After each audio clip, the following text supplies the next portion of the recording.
I'm Natalia Williams, 28 years old. I married Henry, a senior colleague from the same company, 2 years ago. Henry, who is 2 years older than me, was the one who confessed his feelings first. For a while after our marriage, we didn't have children, but considering our age, we decided to try for a baby. As a result, I'm now happily pregnant. The baby is due by the end of the year. Currently, my morning sickness has subsided, and I'm in my second trimester, so I'm busy preparing for the birth. I lost my parents early on, so I've been very grateful for Henry's parents for all they've done for me. They are eagerly looking forward to the birth of their first grandchild. Henry's parents live in a rather rural area, so we don't get to see them often. But they frequently send me nutritional supplements and homegrown fruits and vegetables with messages like, "Take good care of yourself and make sure to eat well to have a healthy baby." Thanks to them, and perhaps because I've entered a more stable phase, I've gained a bit of weight recently from enjoying all the fresh produce. I have an older sister. Her name is Julia Roberts, 32 years old. She is already married and has a lovely daughter. My 3-year-old niece, Amy. Julia's husband, David, who is the same age, dotes on her and is already saying things like, "I won't let her get married," or "Anyone who asks for her hand, I'll knock them out." Julia just laughs and says, "You're so silly." Well, they're a lively and good family. When Julia found out I was pregnant, she became a great mentor, giving me advice. If you have any questions, feel free to ask me anytime. Since Julia has experience, I plan to refer to her for various things. She even has some baby items she no longer uses, which will help with our budget. Whenever I go to the OBGYN, Julia accompanies me. My doctor is Dr. Bailey, an experienced female doctor. She's kind and someone we can trust. Once, she even gave Henry and me a lecture. First and foremost, the pregnant woman is the center of attention. She must be prioritized above everything else. Oh, I see. Is that so? Henry looked a bit anxious. Of course, I'm not saying the husband should do all the housework. Pregnant women need moderate exercise too. However, she shouldn't lift heavy objects or reach for things in high places. The key is moderate exercise without overexertion. I understand. Henry nodded as Dr. Bailey explained. "Don't worry, I can handle cooking and shopping, so it would help if you could assist with cleaning and laundry." I frankly asked Henry. He responded with a smile. Oh, that won't be much different from now.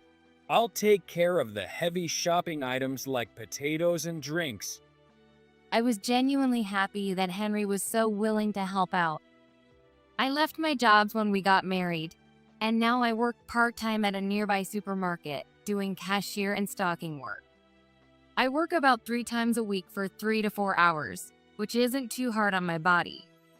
Many of my coworkers are older women who have had children, so they often give me advice and look out for me. Recently, Henry's job has gotten busier.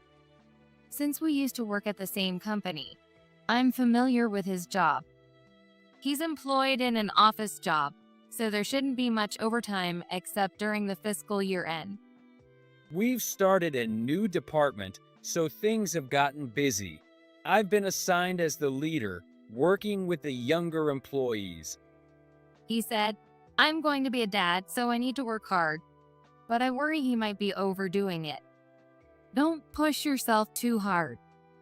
Don't worry, I make sure to take breaks when I need them. He reassured me. One day, I got a call from my cousin. Natalia, can you help me with something? The cousin who calls me Natalia is Samuel. He's 2 years younger than me and just got married last year. His wife's name is Barbara. They've been dating since high school as they were classmates. Recently, they found out Barbara is pregnant, so Samuel often consults me, his slightly more experienced cousin. What do you want to ask about? Well, Barbara's morning sickness is really bad. I feel so sorry for her. She can't stand the smell of food and can't eat anything. What should I do? Don't be silly. If she can't eat, you eat instead of her, right? Wait, that's not quite right. No kidding, be serious. How was it for you, Natalia? I just gave up on foods that made me nauseous and ate what I could. Also, I made sure to stay hydrated. Oh, and mint-flavored gummies or candy really helped. Got it. Thanks, Natalia. I'll reach out again if I need more advice. While Julia is my mentor when it comes to childbirth, my cousin Samuel is like an apprentice.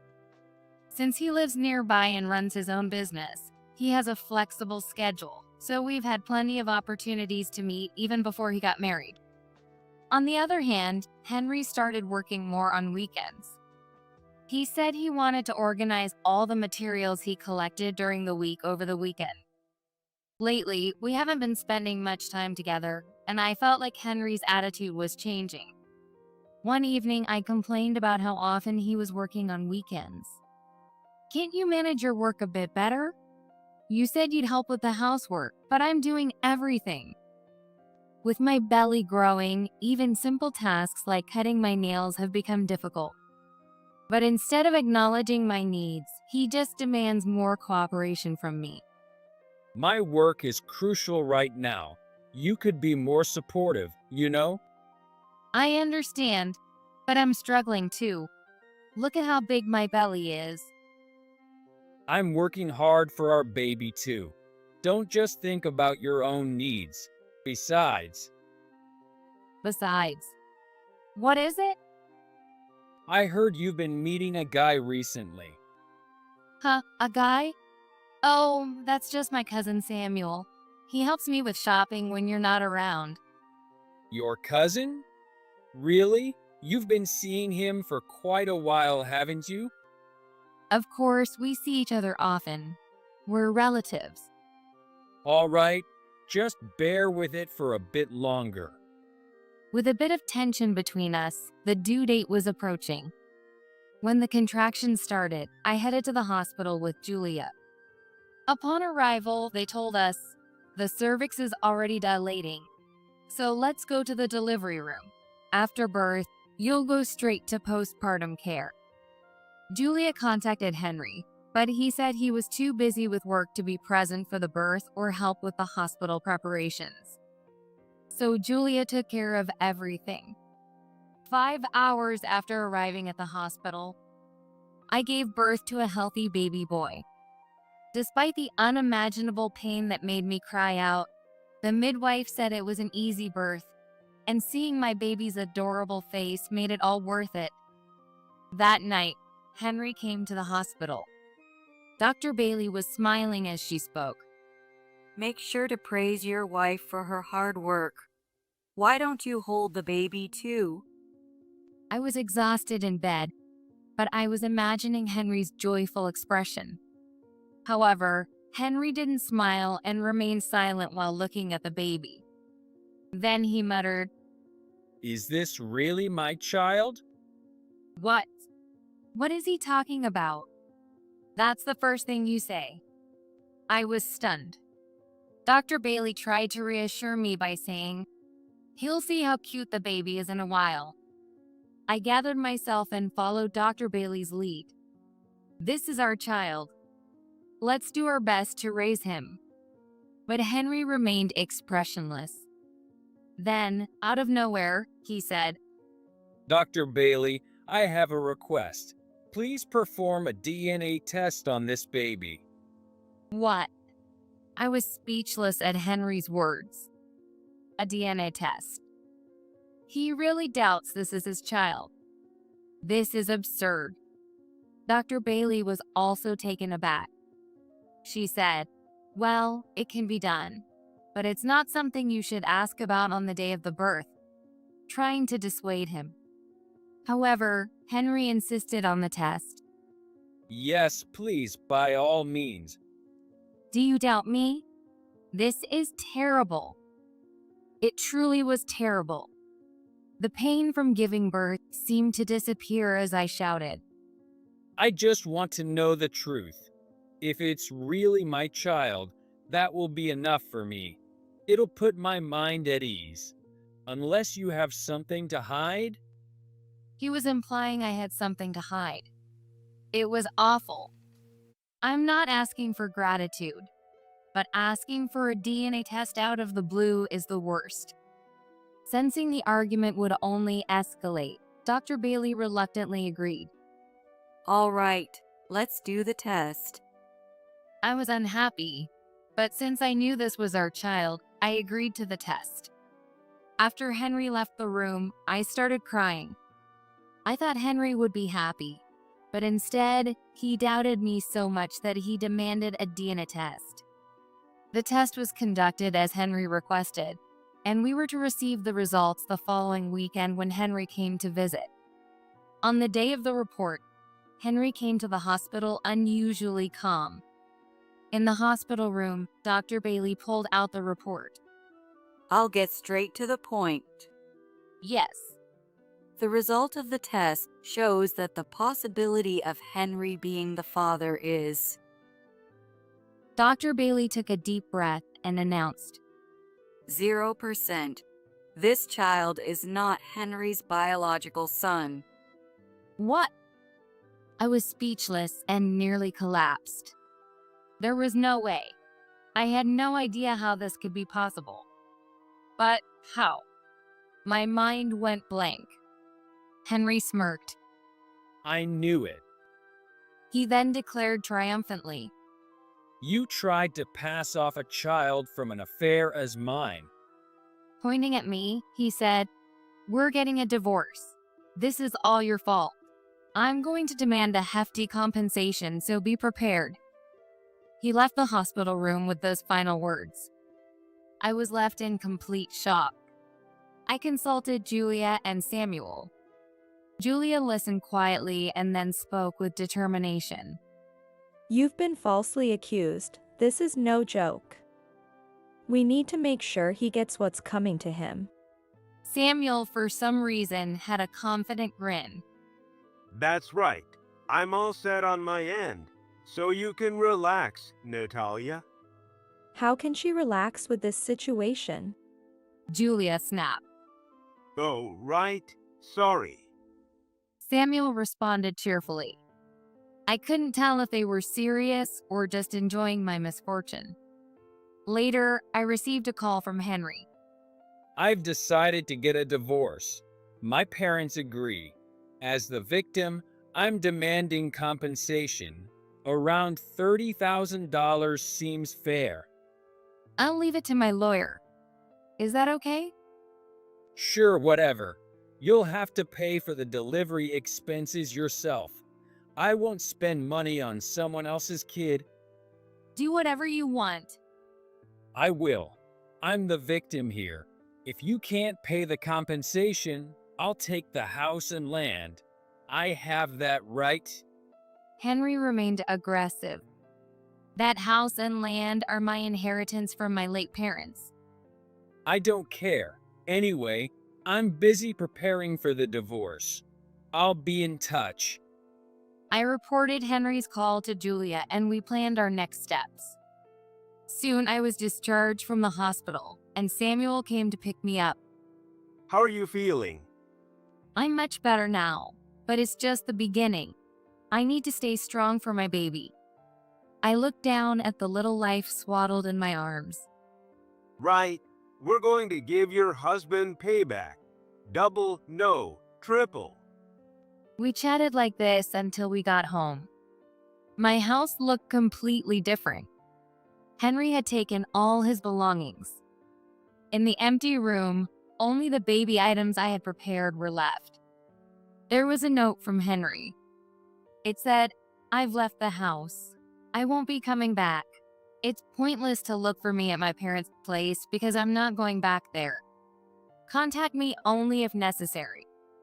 If he wasn't going to his parents' place, I knew where he'd be. Honestly, he's always quick with things like this. I sighed in exasperation. A little later, Henry called. Perfect timing. As soon as I answered, Henry started yelling. What do you think you're doing, sending that to my office? Oh, that. Well, since you wouldn't tell me where you were, I had no choice but to send it to your office. I replied nonchalantly. You've got to be kidding me. My boss demanded an explanation, and I had to talk about our divorce. Now, everyone at work is looking at me weirdly. Just as planned, it seemed things were getting hectic for Henry. That's not my problem. So, did you read it? Make sure you show up at the lawyer's office. Don't you dare run away. Who's running away? You better be prepared. I'm going to fight this all the way. It seemed the certified letter the lawyer sent had arrived at his office. I could imagine Henry panicking. Yes, the net was tightening around him. Then we met at the lawyer's office to discuss the divorce. Henry's parents were there too. Julia and her husband accompanied me. Julia's husband is David. David works in construction and treats me like a little sister. The discussion began. My wife had an affair and tried to pass off the child as mine, using my money to raise it. This is incredibly malicious. So I'm demanding not just alimony, but also the house and land in her name as compensation. This was Henry's main reason and conditions for the divorce. Wow, he was being very bold. I was fully prepared and remained calm. I understand. However, even if the divorce is due to an affair, asset division is still required. And don't assume all your demands will be met. My job is to mediate your differing opinions and make a fair judgment based on the facts. Please understand that. Then, justice is on my side. Trying to pass off someone else's child as mine is like fraud. Maybe I should call the police. His parents also chimed in. Natalia, this is terrible. We were so happy about our first grandchild, and now it's not even Henry's child. This is heartbreaking. The most pitiful one here is the child. Please at least make sure to take care of the baby properly. No matter what the lawyer says, what you did is unforgivable. I'm completely innocent and the victim here. How much you regret and apologize to me matters. So do you feel any remorse or willingness to apologize? Henry seemed convinced of his victory. Well, it's time. No, the one who needs to reflect and apologize is you, Henry. What? What are you saying? Henry stood up, shocked by my unexpected counterattack. I continued calmly. It's time to face the truth. I know everything. What are you talking about? I know who your lover is, and I'll demand compensation from him too. It was time to reveal my evidence. I actually have someone here I'd like to call in. Who? Is it one of your accomplices? Henry shouted, fully in combat mode. Don't be silly. I'm the victim here. This is a witness. A witness? Yes, please come in. As I said this, two people walked through the door. Henry's mouth fell open. You and you. Yes, this is Dr. Bailey from the OB/GYN and my cousin Samuel. Hello. Greeted Dr. Bailey. Samuel introduced himself. Nice to meet you, or rather, I'm Samuel Roberts, Natalia's cousin. This is the guy Natalia was cheating with.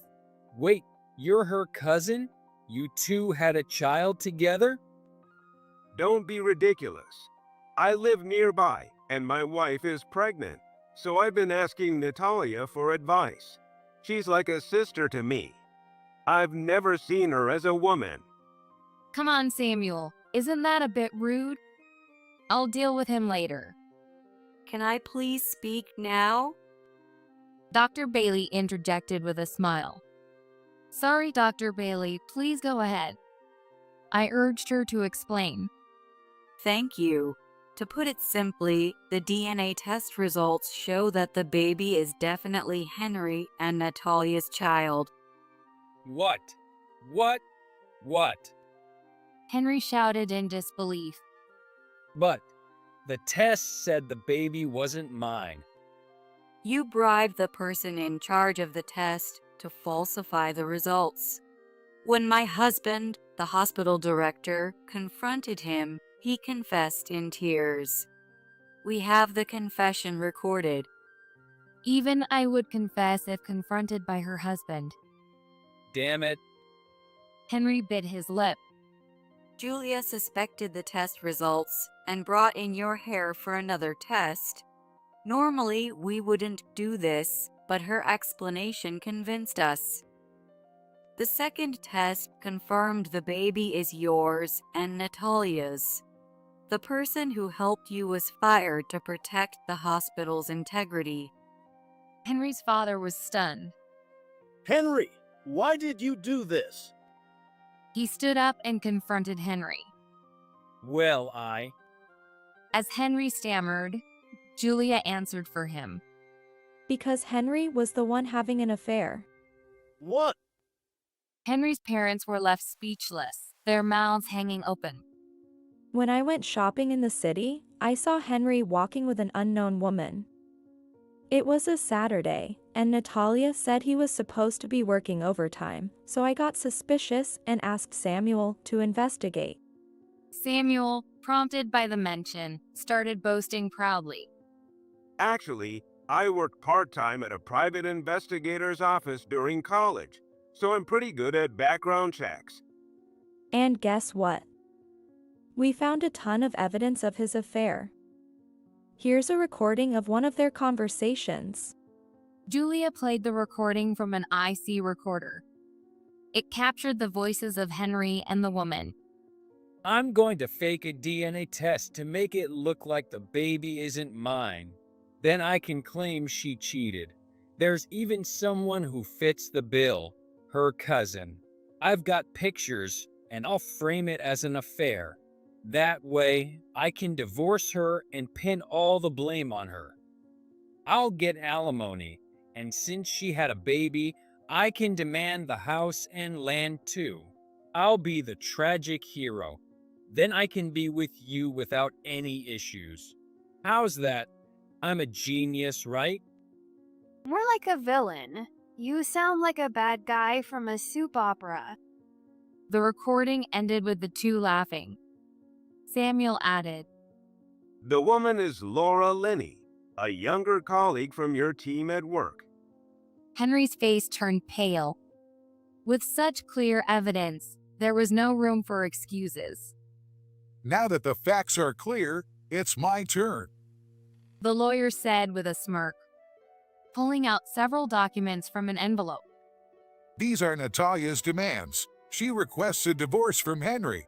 She won't press charges regarding the fabricated DNA test, so that's not part of this case. She is demanding alimony from both Henry and his affair partner. Additionally, she requests the division of assets and child support from Henry. Henry's parents were stunned by the unexpected turn of events. Henry was cornered and completely overwhelmed by my and Julia's confrontation. I filled out and signed the divorce papers and had Henry sign his part. The lawyer signed as the witness and promptly filed the divorce. We left the office and celebrated with drinks at a nearby place. And so I divorced Henry. I received a significant amount of alimony and child support in a lump sum. His parents apparently covered the payment. Henry was disowned by his parents. He would be repaying the debt bit by bit. Henry's affair partner, being a colleague, was also found guilty of misconduct during work hours, and both were fired. Left alone after his affair partner ditched him, Henry struggled to find a new job and ended up working part-time at a gas station. Oh, and I named my son Michael. Michael and I live together now. He's still young, so I've taken a break from work to focus on raising him. We can manage for a while with the alimony. Michael is adorable, and I often take photos and videos of him. Samuel edited some and posted them online, and they unexpectedly became quite popular. Thanks to the popularity, we even started making money from the videos. It turned into a good income, so I've decided to save it for Michael's future. And my child rearing has been greatly supported by the people around me. Julia, of course, and the ladies at my part-time job have all helped out. Especially the ladies who shop for me at the supermarket since I can't go out and deliver the groceries to my home. Actually, the deliveries were often done by the store manager. The ladies had a scheme to set me up with him since he was also divorced. When Michael turned 1, the store manager proposed to me. Despite his position, he was always humble and worked hard, treating both employees and part-timers equally, which I admired. And with his frequent deliveries, we had many opportunities to talk. So my admiration soon turned into affection. I happily accepted his proposal. Michael had met him many times and had grown fond of him. He genuinely cared for Michael, so I felt I could trust him. Although I accepted his proposal, we didn't get married immediately and spent some time preparing. Recently, Michael has started calling him by his name or dad. It feels like I've been given a second chance at happiness. This time, I'm determined to hold on to it and never let go. I made this resolution while watching Michael sleep peacefully.